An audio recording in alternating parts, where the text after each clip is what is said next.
Hello, good morning. It's Monday the 15th. I'm FX Blue and I'm in Cyprus for a beachfront market brief. So apparently the Bank of England is planning to fire up the mortgage market by lifting restrictions on lending rules. Now that Sunak's stamp duty holiday has been removed, the Bank of England is looking at ways to increase activity in the property market.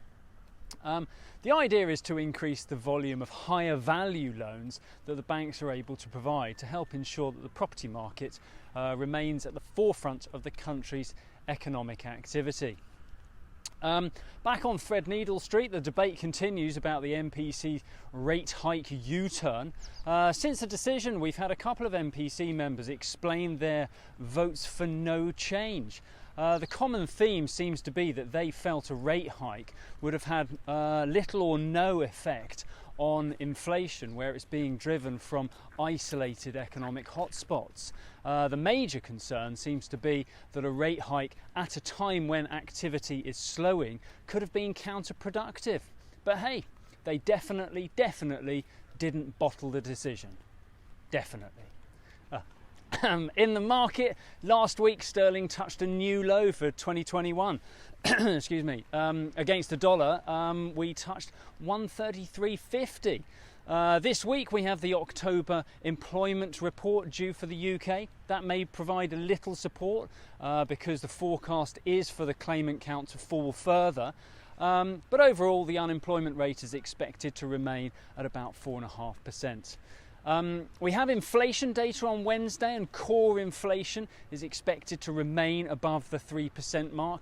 Last month's official number was 3.1% for core inflation. We could easily touch 3.5% if they're not cooking the books. I'm sure the suggestion of 3.1% inflation will trigger Nat Payne. He'll enter the LinkedIn comments on that one, no doubt. Happy Monday, mate.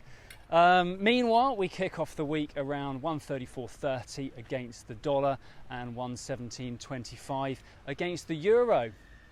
Over in the US, there's still no decision over the next Fed chairman.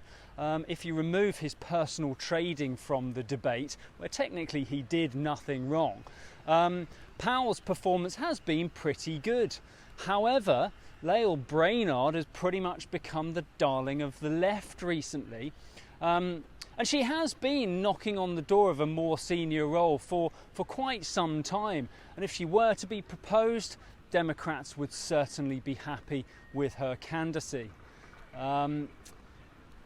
It would see... sorry, I lost my train of thought there.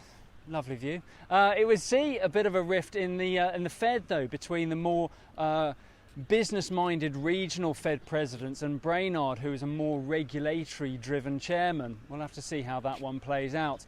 In the market, the dollar index broke long-term resistance to reach 95.26 last week. And looking ahead, we should see support remain pretty strong. We've got retail sales and industrial production due out tomorrow, and weekly jobless claims on Thursday. Ahead of all that, euro dollar, that kicks off the week around 114.55. That's it from me. I am here to do some work. It is the company off-site. But before that, going to get some breakfast. If you do not have a clue, then just tweet through and ask FX Blue.